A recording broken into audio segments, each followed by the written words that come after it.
Okay, so thank you everybody. Welcome and thanks for joining. Good afternoon, good evening, good morning. I think most people though are in the afternoon or evening at this stage of the day.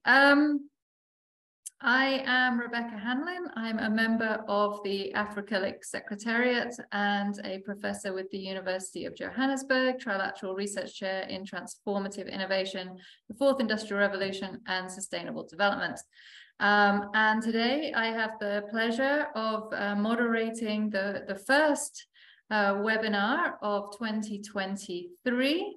And we have the first of two webinars that are focused on the new thematic areas that the chair is that the Africa Licks Network is trying to promote. So we have a thematic coordinator that is focusing research around the area of global value chains and innovation, which is what we'll hear about today. And then the next webinar will focus on a second thematic area that looks at measurement of science, technology, and innovation on the continent. So let me introduce you to our speaker today. Professor or Dr. Jegede. Jegede is a long-standing member of Africa Licks and has been with us, I think, from very early on in our activities.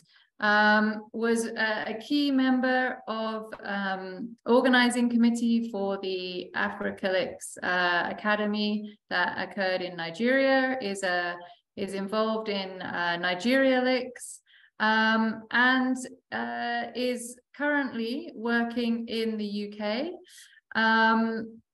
but is coordinating, as I said, our work on the linkage between global innovation, global value chains, and innovation, and is particularly looking at that in the context of technologies and technological capabilities, and the degree to which global value chains and innovation are providing support for in inclusion and job creation across the continent. So without further ado, I will hand over to Jegede to give us a little bit more of an introduction to himself and the thematic area that he is starting to lead on. Welcome, Jegede. Thank you very much, Professor Allen. She almost introduced me as a professor, then I smiled. But then I'll take that. I'll take that as a pre-announcement. Hopefully, in a couple of days, in a couple of weeks, I should be appointed. I should bear the title of a professor from same university as well, from University of Johannesburg. But that's still in the pipeline. So I wouldn't use the title for now. I'll wait till it's officially announced. Thank you for the introduction, Becky. As you all know, I'm Jegede. That's the popular name. Jegede is actually my last name, but then I've adopted it as my first name because it's just easy for people to identify me with that name than the other name. So I've been with Africa Licks since 2012. I attended the first academy, the Africa Licks Academy at Nairobi in 2012. And it's been a wonderful experience since then. So this afternoon, I will be sharing with you. I'll be sharing with you from what I'm working on. I'm working on the relationship between innovation and global value chains and industrial development. And then that's on one side, and the relationship between industrial development on one side, innovation and development. So I will, by way of introduction, I would just want to link industrialization with development. So what's the as Africa Licks, as a people, as a network, we are much interested in how innovation brings about development, or broadly speaking, innovation and development. So, sorry, am I I look frozen on my screen here, but can you see me? Yes, we can see you and we can hear Okay, you. thank you very much. Okay, so the relationship between industrial development, innovation, and development. We all know innovation leads to development, or innovation is one of the key drivers of development. When we measure, when we look at the indicators for development or economic development in different nations, one of the tools towards achieving development will be innovation. Depending on how you look at it, if you look at it from the point of view of technology, technological innovations is a tool towards development. If you look at it through the angle of inclusion, development also has the element of inclusion in it. So innovation actually, that's not what we want to deal with this afternoon, because we already know the relationship between innovation and development. But then today we're bringing in industrialization or industrial development into the picture. So how does it contribute to development?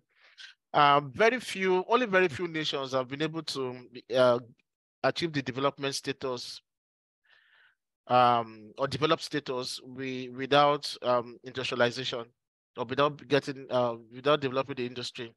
We can look at the likes of Dubai, we can look at Canada, Australia. These are countries that have reached prosperity without necessarily really growing their industries, or without the industry leading, taking them to the path of prosperity.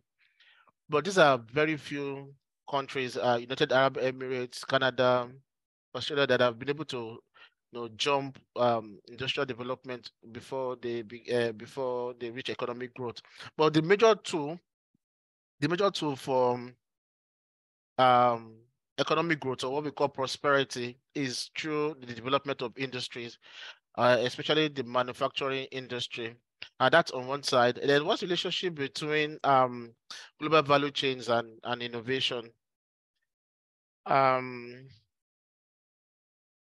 Basically, innovation, okay, again, we already know what innovation is, but how does global value chains come into the picture?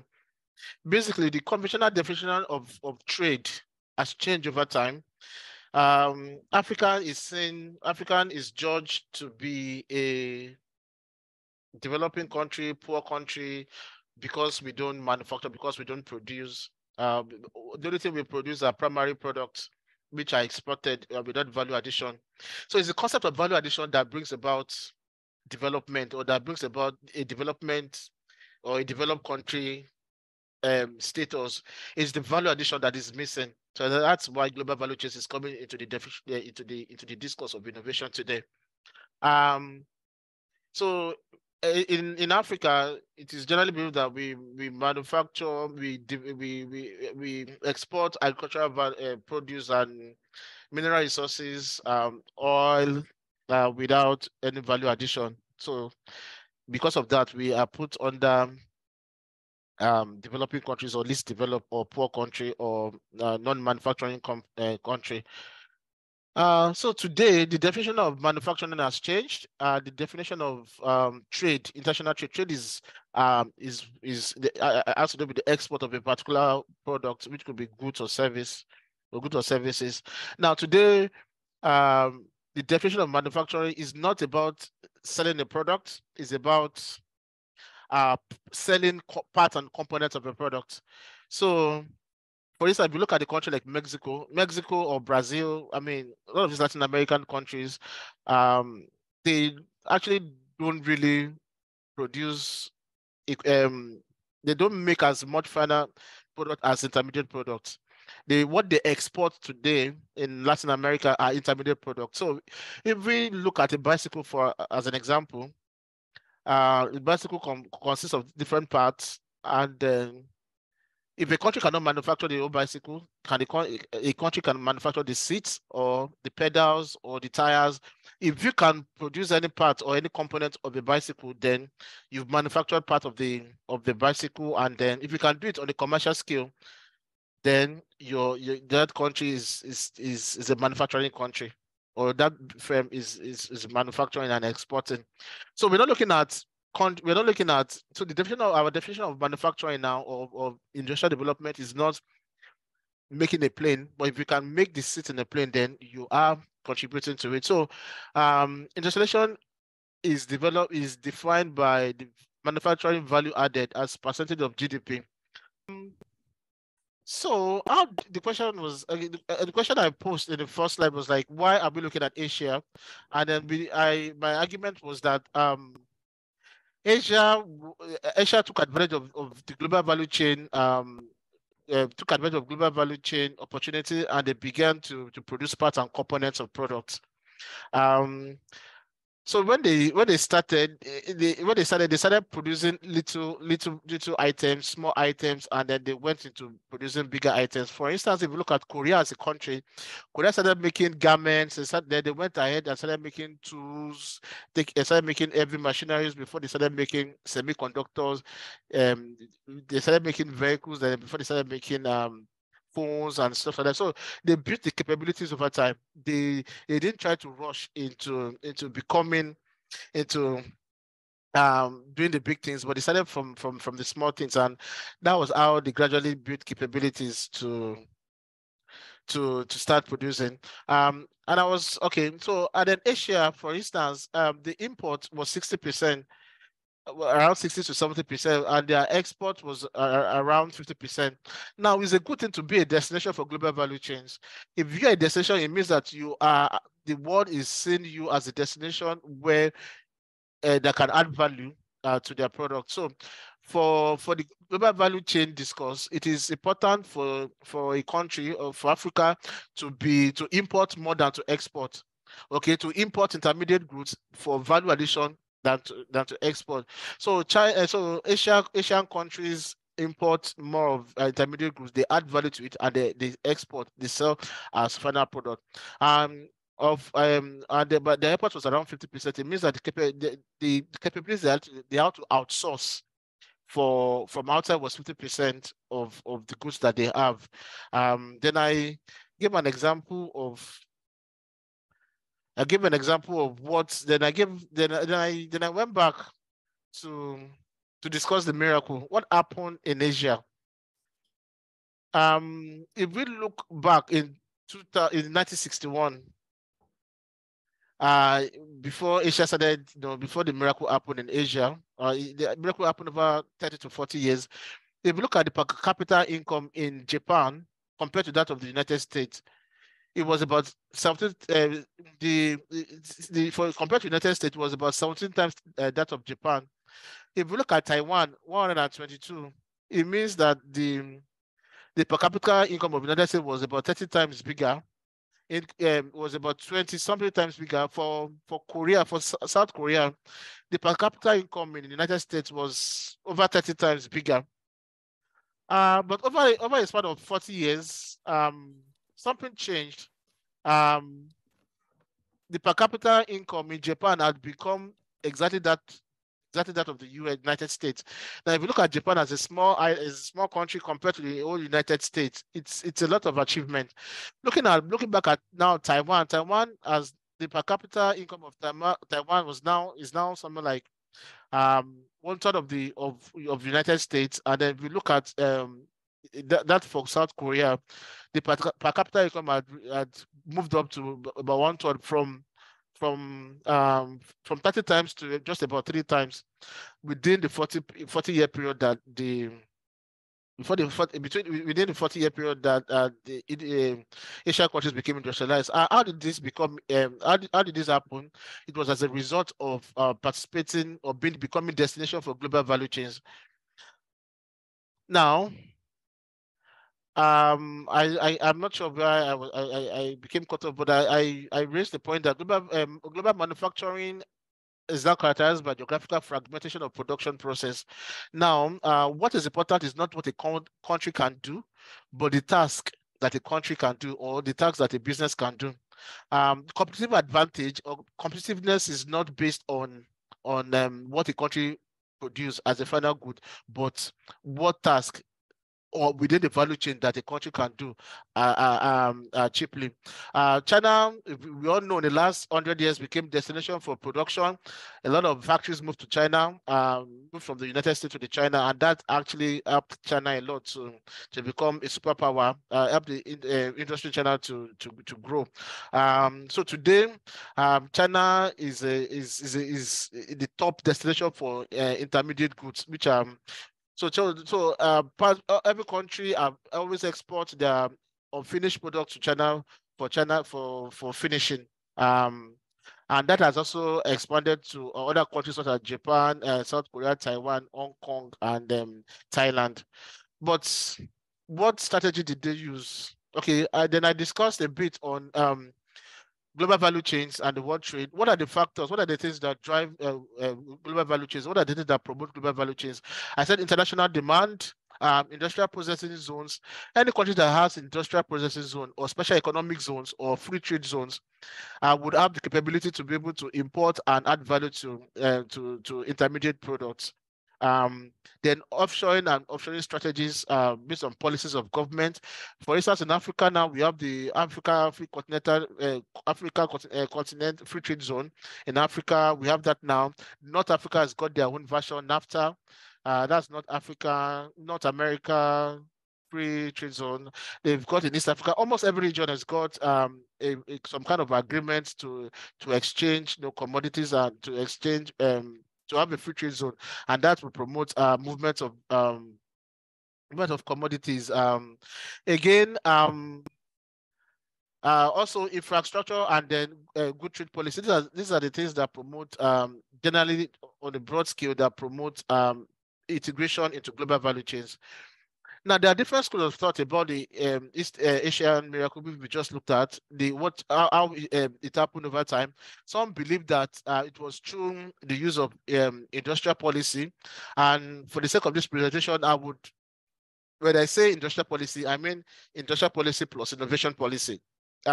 Because in those countries, it's difficult to separate between innovation policy and industrial policy. So industrial policy, as used in this presentation, would broadly cover science, technology, and innovation policy as well, with respect to industry growth. Some thought it was because of the free trade market that happened around the world, or in the Asian countries, in the Asian zone. They have the so the whole of the Southeast Asia, Pacific Asia, they have this agreement of exchanging materials. Some argue that it was due to government intervention in the industry, government support and government funding. Others believe that it could be a cultural thing. But looking at it, two things we can see. We can see from the story of East Asia over the past 5 decades. The Asian countries, they promoted industries with high growth potential, and then there were a lot of externalities in which they benefited from. They practiced infant industry protection, which has to do with enabling local capability, supporting indigenous companies and indigenous products, helping small firms to build capabilities to serve the local community, and then from there build capabilities to serve the regional communities and then the international community. They also implemented a lot of policies around export promotion through subsidies, in which they developed processing areas where goods can be upgraded and be sent abroad for further use. Also, there were a lot of policies in place to regulate firm entry, firm exit, and growth of firms. Also, there were some parts. These I just brought this. I'll go into them. I'll go to them one by one. Then using policy as a tool to support small businesses or indigenous businesses, such as subsidies, tax holidays, and then government itself participating in businesses. So through the use of state-owned enterprises. One of the things that one can tell from the Asian countries was that they had high absorptive capability. Based on Cohen and Levinthal, if you take part, if you are active, then your then the assumption capability would be high, because they are working, they are promoting their local industries, their local businesses. Then their absorbing capacity increased, and that with that they could actually attract foreign direct investment, acquire the knowledge, assimilate the knowledge, and begin to carry out original production of their own products. Let's look at different countries. What exactly did they do? Japan, for instance, Japan used trade protection and subsidies to support, to build capabilities of their local firm. Protection in terms of ensuring that um, for the local businesses, they receive R&D support, and they're able to leverage government provided infrastructure for businesses to use to upgrade their products to the product to the point at which they can begin to export the product that will be suitable for international market. Also, while they were doing that, simultaneously, they were protecting those industries by preventing unnecessary importation of similar goods into their country. So more like whatever industry they want to develop, they build, they fund, they provide R&D support, they provide financial support, they provide infrastructure and other enabling conditions to ensure that that industry grows. But while that industry is growing, they don't allow products from other countries to come into their borders. So people are to rely on those products, and they have to patronize those products. They also used we call it deliberation councils for policy making. The deliberation council represents a robust system for policy making. Their policy making would involve a combination from those in government, with those in the industry, with those in the private organized private sector, with institutions, unions, and so their policy process was quite inclusive, and it took care of the needs of everybody within the country. In Korea, the government played a more active role than in Japan, and that's because Japan was more technologically advanced than Korea. So, in Korea, government used a lot of state-owned enterprises, SOEs. That means government himself ventured into businesses. And this is because the capacity of the local businesses to expand was limited. For instance, businesses would have restrictions, would have limits in terms of funding, in terms of capabilities, but government is able to when government establish business, the government is able to pump in money into such a sector. So sectors where businesses were unwilling to venture into, maybe because they considered it risky, or in areas where the the private sector was participation was scant, government established state-owned businesses to venture into such fields. And one good example, and government also went out of their way to intervene and also to provide support and to encourage businesses to venture into specific field. For instance, Hyundai, which we know Hyundai to be production of for the production of cars, but in the 1960s and 1970s, government forced companies with capabilities to venture into other fields as well. So, for instance, Hyundai went to shipbuilding, and today, Hyundai is one of the firms with the biggest ship in the world today. So you can say we can see from these two countries, we can see the presence of government in terms of intervention, in terms of policy. We can see the role of government in terms of using policy as a tool to promote indigenous capability and blocking off external companies, blocking import from developed countries. Also, one of the strategies of the Korean government was to ensure that weak businesses they come together. So government forced a lot of merger and acquisition within the through policy and through best practices. Korea government ensured that businesses that were weak were asked to form merger and acquisition. So there were a lot of corporate restructuring within the Korean business setup to ensure that all the businesses that they have, they are strong. So every small businesses were told to form conglomerate, to join forces together, and then businesses became stronger, and they were able to operate at the level in which they can produce at economies of scale, and they can begin to export. In Taiwan, the terrain was a bit different. Taiwan is a small country. Taiwan was the province of China. So the strategies used by Taiwan was a bit different. Taiwan used trade protection, subsidies, and government-led corporate restructuring.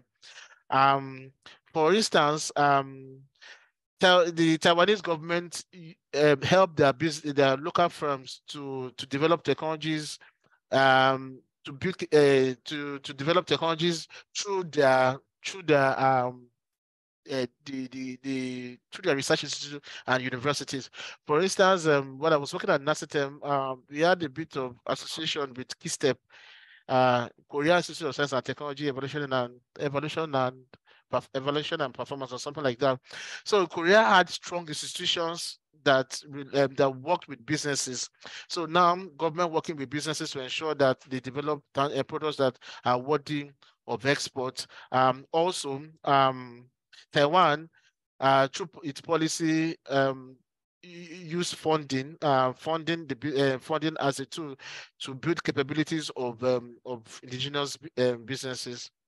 Also, even up to date, most of the large firms in Taiwan today, they started off as state-owned enterprises, which were later some of them were privatized, but some still run as state-owned enterprises, or they are referred to as party enterprises, and that's because they operate as state-owned enterprises de facto, but in real sense, those companies belong to the ruling party, not necessarily the government. So one of the tools that was used by Taiwan was FDI, and knowledge transfer, knowledge spillover through FDI. Taiwan was a small country. Taiwan is a small country and has limited capability, so you have to rely on foreign companies, foreign countries coming from the United States, coming to set up plants in Taiwan, but with under strict rules, under clear agreement of clear technology transfer from the multinationals to the local businesses. Now, Singapore, just the fourth country to add to it. Singapore used the free trade system to promote FDI and to promote global value chains within his economy. Today, Singapore has the highest share of FDI compared to total investment in the world today. Also, Singapore used state-owned enterprises to develop the business sector. The use of state-owned enterprises, government should not really get involved in business, but in a situation where businesses are unwilling to take risk, or they are unable due to capabilities, the government itself can venture into such fields and begin to make things happen. Okay, now looking at those four countries that I've talked about, what are the policies that they've used? The science, the innovation policy, and industrial policy that were used by these four countries. Korea and Taiwan, they used Japan, Korea, Taiwan, they use infant industry protection in the sense that they consciously ensure that their local industries grow, and by this they block off importation. They more like they ban importation and supported the local industries through funding. Sometimes government itself would start their own businesses, and when the businesses are, in some cases when businesses are having problem, they intervene by providing funding and by supporting them where necessary. Some use export promotion. The Korea and Taiwan, they develop export processing zones where materials components and parts and components that they are producing, they upgrade them, ensures that they are in a finished state and they are fit for the international market. Some use state-owned enterprises, like Korea, Taiwan, Singapore. The government had to venture into doing business to ensure that the industry grows. Some allowed foreign direct investment, Japan and Korea, but under strict agreement for that the purpose of the um, foreign direct investment will be to attract businesses or multinationals with strong capabilities, and the capabilities have to be diffused through vertical integration, forward and backward linkages within the local economy with local firms. Others use R&D, for instance, Taiwan and Singapore. Government funded R&D. The government took charge of the R&D that was done by the local businesses to ensure that they build capabilities. Taiwan did this by directly funding. Singapore also directly funded a lot of businesses, but in Japan and Korea, it was done principally through the private sector, getting businesses to form to form into conglomerates, to have strong financial base and a strong technology base to be able to interact. I'll skip this. Okay, in these four countries, what was the magic wand that was used? A couple of things, not one particular thing. It is interesting to know that even though Korea, Taiwan, Singapore, Japan, all of these countries, they develop about the same time. Singapore, Thailand, they developed about the same time, but they did not follow the same path. That's the interesting part. Each use different tools, but they all arrive at about the same results. In terms of trade policy, Singapore might be considered much less interventionist than Japan or Korea. The government of Japan and Korea would intervene when they come when businesses are having problems. In terms of state using government starting or venturing into business, Singapore was more interventionist than Japan, and to a lesser extent than Korea. So Singapore, as a government, would invest a lot in going to business, whereby in Japan and Korea, what government did was to support business when they are having challenges. But in Singapore, government itself became the driver of business by getting involved in business and by practicing business. In terms of government involvement or in structuring, Japan and Singapore, government of Japan and Singapore did a lot of corporate restructuring, forcing businesses into mergers, ensuring that there are no weak businesses around. But based on the patterns of state-owned enterprises, Singapore and China and Taiwan used a different a model in terms of using state-owned enterprises. In terms of promoting SMEs, SME funding, SME support, Japan and Taiwan use similar strategy. In terms of promoting local private sector enterprise group, Japan and Korea also use similar strategy. So we can begin to look at all of these policy instruments, the innovation policy instruments and the industrial policy instruments to see how they deployed it. They used different instruments, but they got the same result. So it is not a matter. So when we're studying the East Asian countries, it's not one size fits all, but there's something to learn from the different countries. Again, one of the first things that we can learn, that Africa can learn from the four Asian countries is like they did not they started small. And they didn't try to manufacture the aircraft or manufacture a car or manufacture a bicycle. They started by making parts and components, and that's the opportunity that global value chains affords us in Africa. We don't need to start big. We can start small, fail very fast, adjust on the failure, learn the necessary lessons, build capabilities, and begin to do greater things. Again, industrial policy and innovation policy was found to be integral in the development of this country, in the development of the industries in this country. But if you notice across all of these 4 countries, all of these countries focus on export strategy.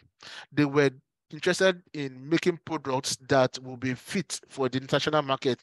So either by building capabilities in-house by through research and development, or through government funding, or by government itself taking part in the business, or by moving businesses to export processing center, or by forming businesses to making businesses to form mergers, or asking business to acquire one another. It was all towards an export strategy, ensuring that their products are fit for the international market. Number 3, lessons from these 4 countries. The success of industrial policy depends critically on how willing and the government is able to discipline the recipients of rent.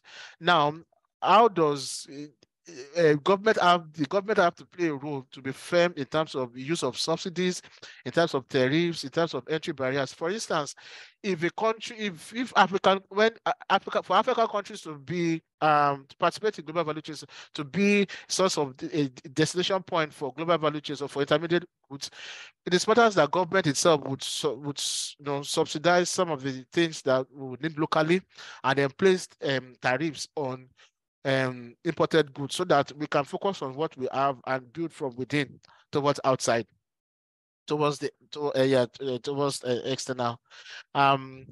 Again, government use government government bureaucracy. And then the last part of the last lesson that we can pick here was that we call it embedded autonomy. Why government is to have a root in society or in the private sector or in the businesses, but government should have its own willpower also to be able to provide intervention for businesses. Now, my concluding remarks: what are the things that we can begin to do in Africa going forward? I will run through this, and then I'll stop and then open up for questions and discussions on this. Strategic approach towards openness, exchange rate management, import substitution and export promotion, selective approach towards FDI inflow, using state-owned enterprises, enterprise development, investment incentives, capability building, dynamic industrial policy, and favorable external conditions. These are the things that we can leverage on as an African country. I will rush through this in the next couple of minutes. Number 1, we need to open for exports and restrict for and be restrictive for imports. In Africa today is the opposite. In Africa today is the opposite. Africa, we open our borders to almost anything, any nonsense, anything can come. And then when it comes to we exporting, we begin to countries around us, developed countries begin to slam us with tariffs and stuff like that, and then we're unable to export, and then we perpetually remain destination for finished product. It's okay if those products are intermediate products which we can add value to, but if they are final products, that makes us consumers. Okay, so one of the ways is to have a strategic approach towards openness. We open for export, we target export, but we prevent import as much as possible. Our exchange rate, we need to undervalue our currency, this is to strengthen competitiveness of domestic industry. We need to value the foreign currency and undervalue our currency to make to attract FDI. Import substitution plus export promotion, these two has to be done simultaneously. Government needs to do, our African governments of African countries, they need to do all they can do to ensure that they promote exports while introducing tariffs and limiting imports. We need to be able to develop. It's not only about the trade. It's not only about it, but it's about developing capabilities. I remember before Nigeria opened up to all sorts of nonsense, we had a lot of industry that were springing up. The rubber and plastic industry. We're manufacturing tires in Nigeria, car tires. Then we had a very fantastic garment industry, textile industry in Nigeria. We're also processing. We're doing a couple of things, but then when we opened up to all sorts of nonsense, those industries died, and then today Nigeria probably doesn't have any capability to manufacture anything. So we need to promote our own products and then make our countries difficult destinations for on for import of all things. Even if we can't do that across all the sectors, we can target some sectors and start from those ones.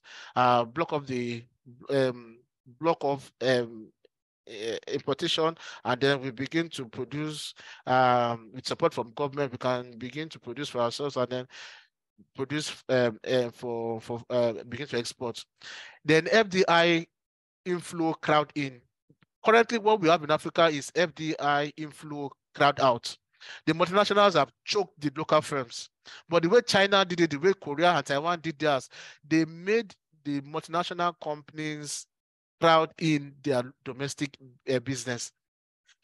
So the multinationals were made to complement the efforts of their local businesses. So their local businesses were strict suppliers of everything that the multinationals would need in terms of services, in terms of human capital.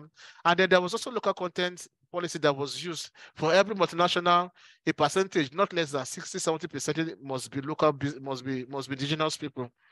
So these indigenous people, after acquiring the knowledge, they move on to join the domestic firms, and then they use the knowledge they have acquired in the multinationals.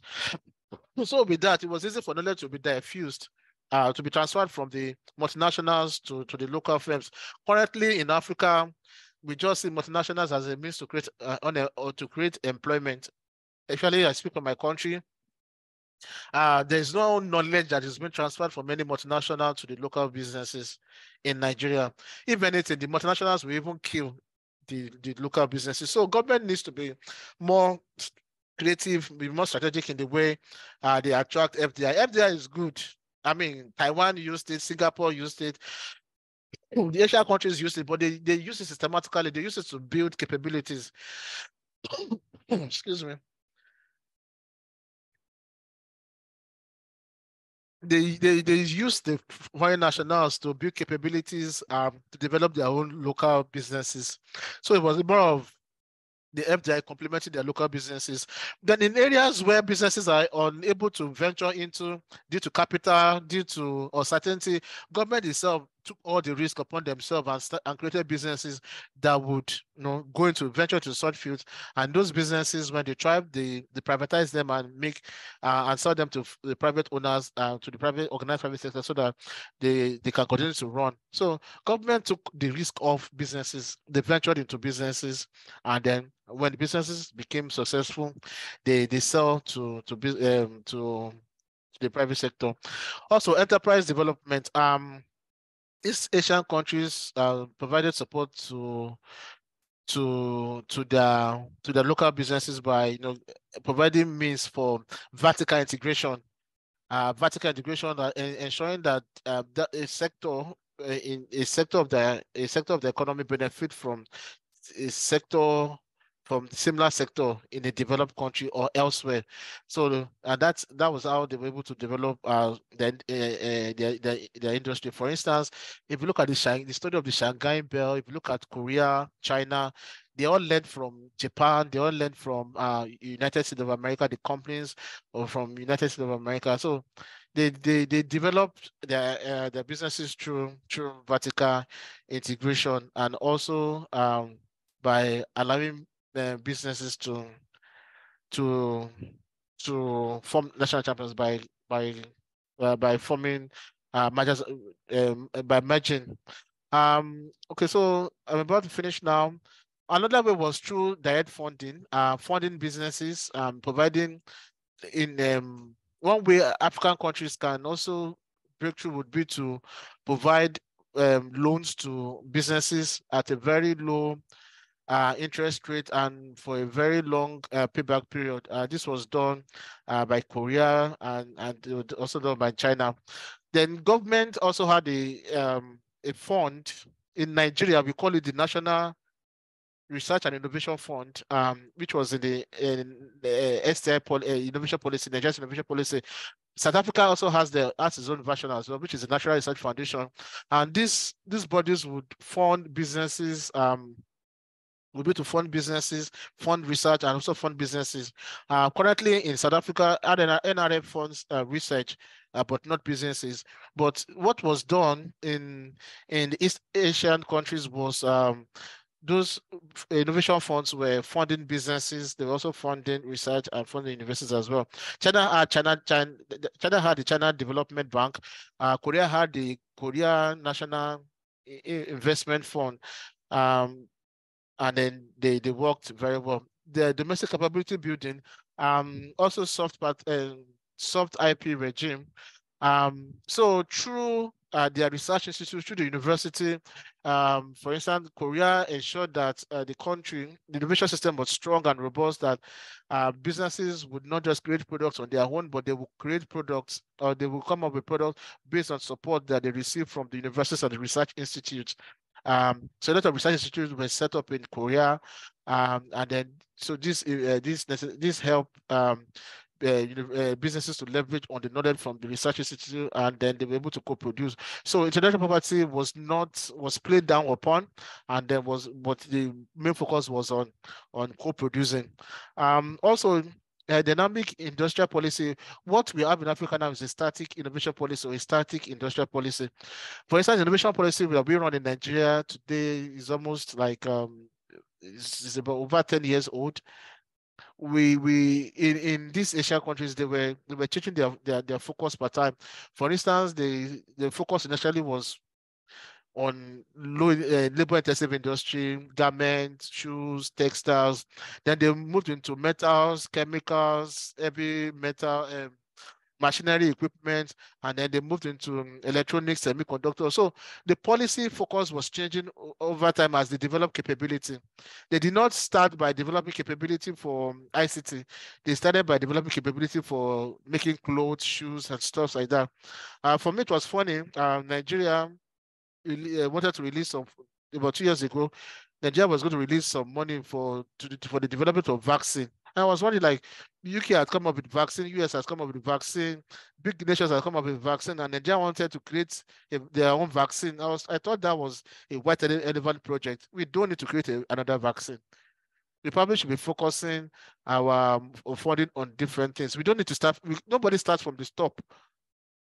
Everybody should start from the base, and then they grow their capabilities as they go. That money should be used to equip the hospitals and ensure that we have a good health system, not going to research for making vaccines. Nigeria Babu. So the last point for today, there were some factors that helped.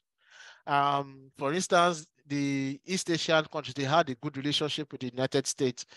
So naturally, the United States supported them through the industrialization process, and this point I call it an enabling condition.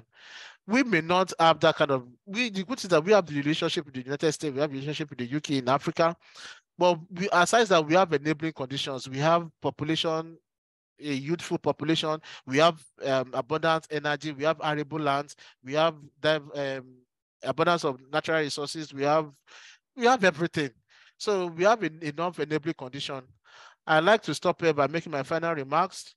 The East Asian success at industrialization was driven by industrial policy in a coordinated manner, not a static industrial policy, but a policy that was changing, taking cognizance of the capability that they have per time and what they need to achieve.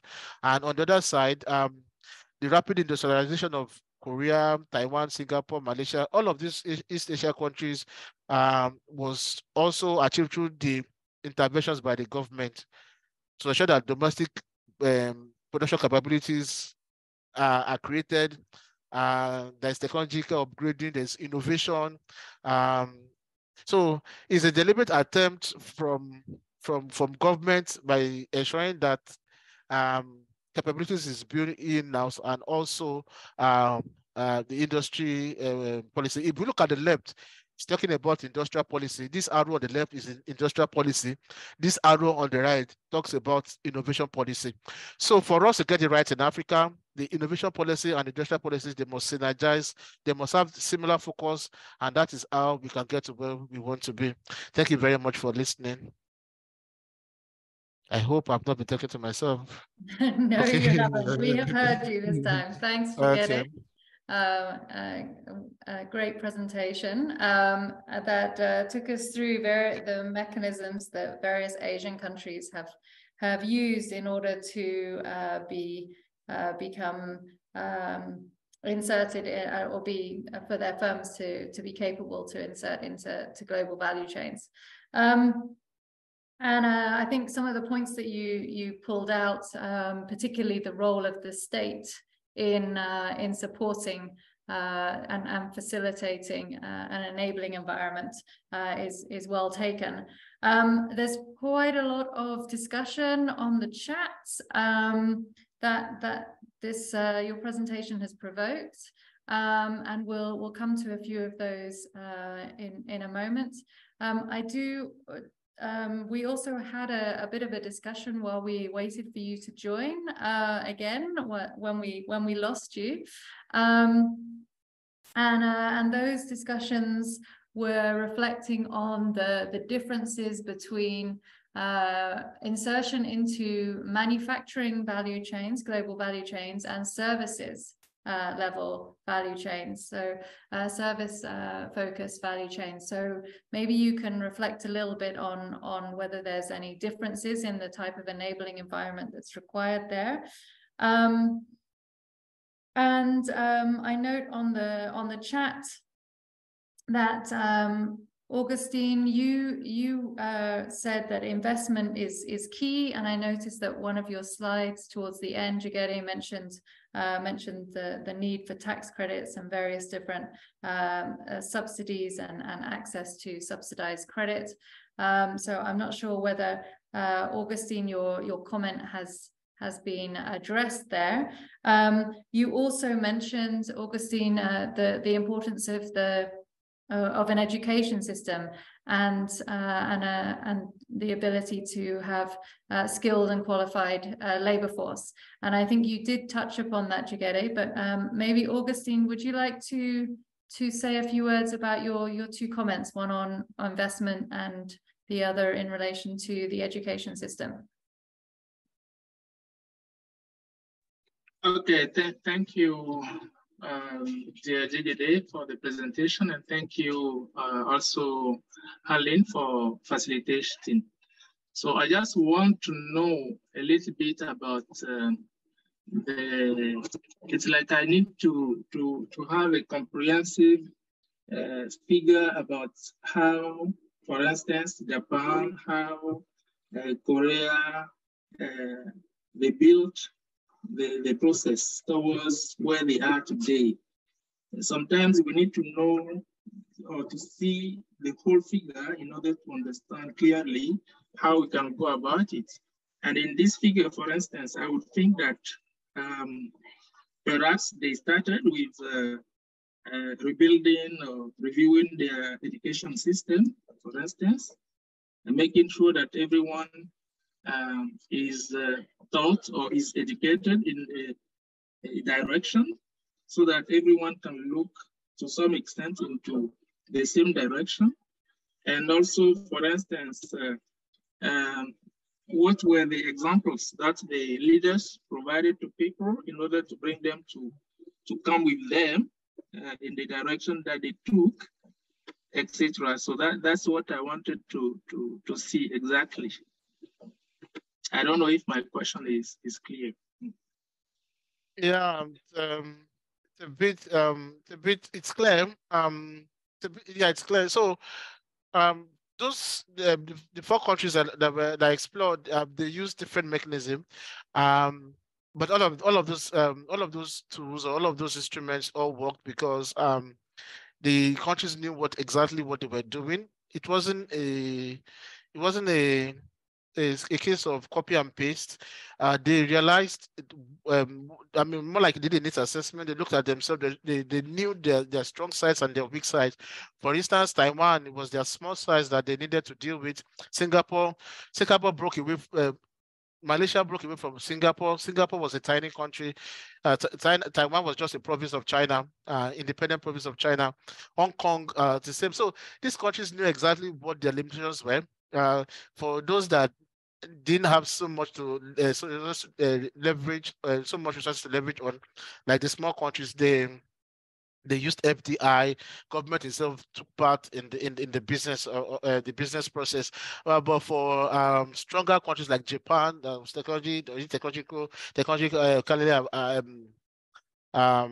advanced, they use different ways, such as import export promotion and import substitution. For Korea, there was a very poor country. They probably used um, a lot of French strategies that work for them. So I think the closest to African countries would be Korea, in terms of capabilities, in terms of if you look at the figure I showed, in terms of per capita income, Morocco, Ghana. I'm not sure if I eventually used Ghana was richer than South Korea before the Asian miracle happened. So the closest to African countries would be the Korea, and then if you look at Korea as well, they also used R&D funding. Most of the policies that for instance, in Nigeria, the innovation policy that we run in Nigeria today, we develop it after the order of Korea. But then unfortunately, the implementation of that policy is a different thing. But in terms of the policy itself, was a masterpiece because we were able to track ourselves back to Korea. We were at the same level of development about 60, 70 years ago, but a lot of things have changed over time. So then I was working at NACITEM, and then what we do at NACITEM would be one of the things we do, amongst other things, would be to review the policy for the national policy for the country, develop ST indicators and stuff like that. So we borrowed a lot of leave of Korea. If we were to close our house to adopt strategy, to probably be Korea, but we're not spending money. African countries we're not spending money like Korea did. So, like I said in the presentation, it's not a one size fits all, but there's something to learn from all of these countries. Yeah. So the paper I'm writing, or the report I'm preparing contains details of how each country went about supporting, the exact figures they supported with, and the interventions they provided. They're there. So I believe you would have access to that report by the end of the systematic chair. Hopefully before the end of this year. Yeah. This phase of the thematic chair, or this is ending by the end of March, so I'll turn in a report by that time, and then you'll have access to that report. Okay, I don't know if I'm able to answer part of your question. Okay. Thank you. Yeah. Did you have a second question? No, actually, I think it's okay since you make a promise about the book that you are writing. Or I don't know if it's a paper. It's a report. It's a report. Okay. Thank you. Yeah.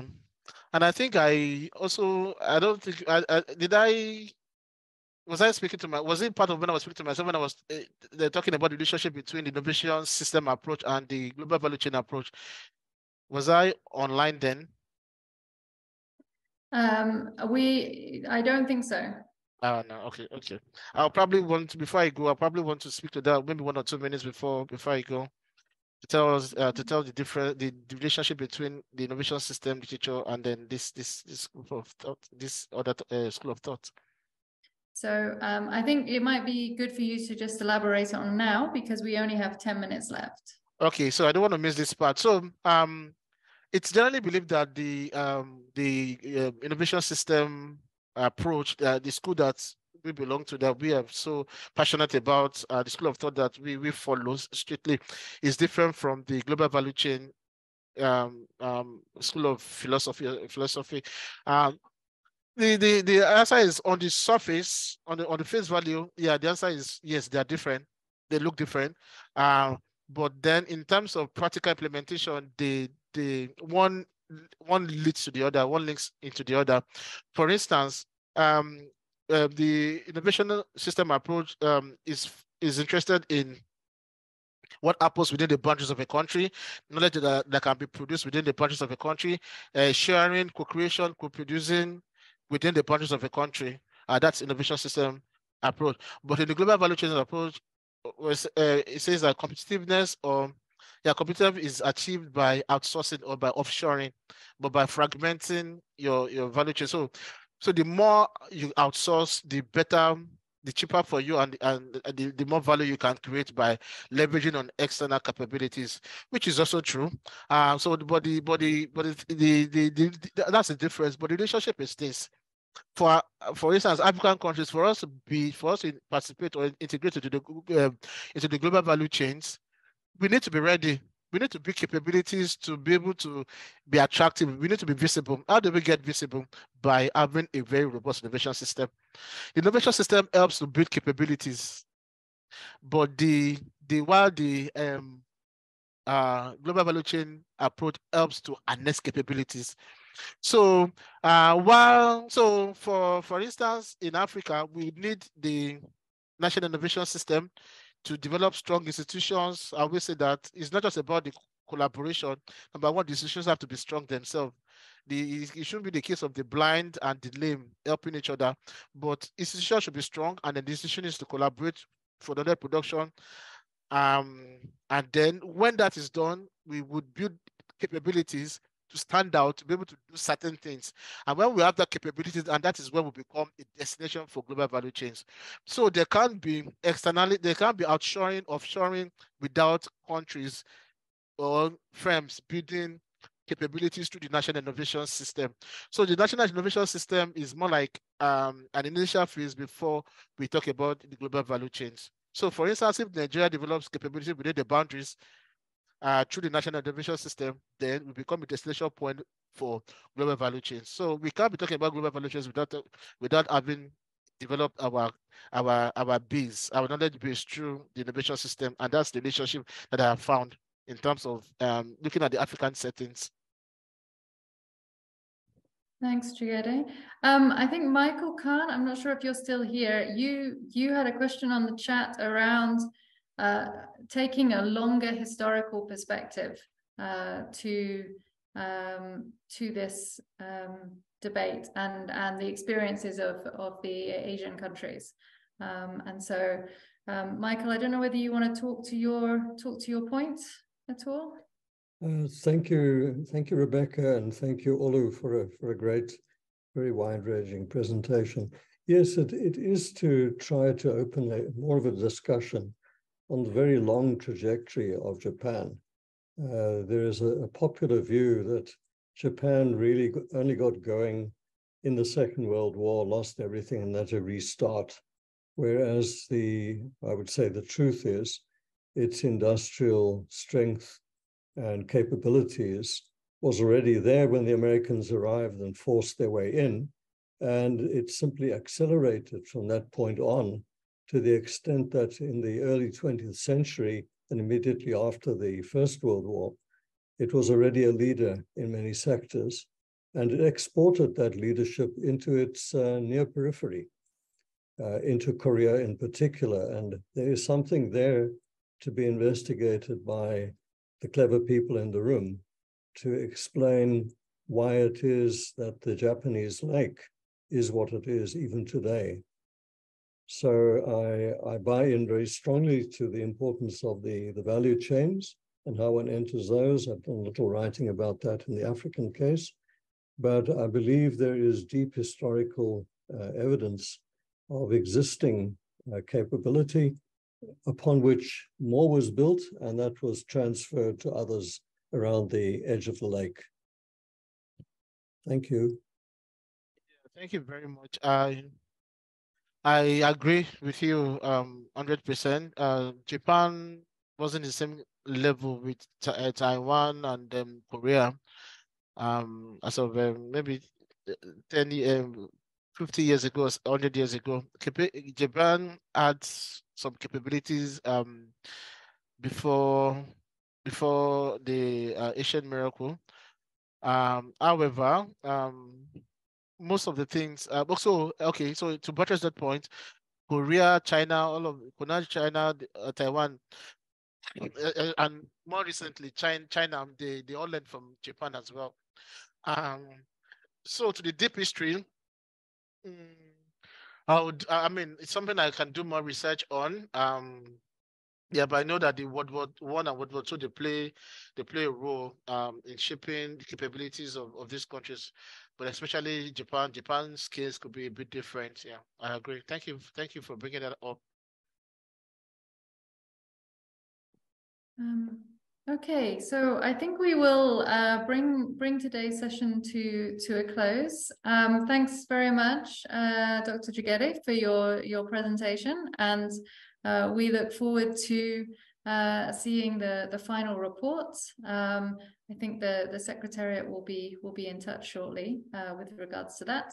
But great to have your first thoughts on this, and everybody will be able to access the recording and the slides in the next couple of weeks. They will be up on our website and also on our YouTube channel. And as Yvonne stated in the chat earlier, please don't forget to tweet about this event and follow us on social media. And so with that, I thank you all for joining us today and wish you all a good rest of the day. Thanks very much.